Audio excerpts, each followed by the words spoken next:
What's the meaning of camphor?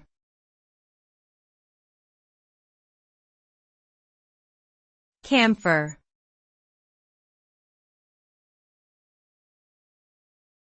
Camphor.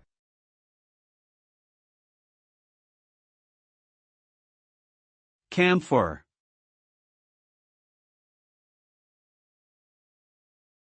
Camphor.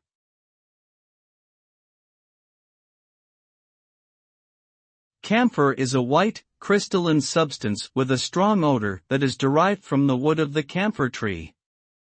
It is widely used in many different applications, including medications, insecticides, and fragrance products.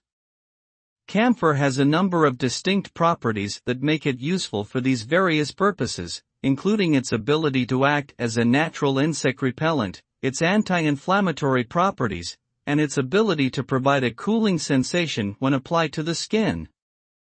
Overall, camphor is a versatile and important substance that has been used for centuries in a variety of different contexts.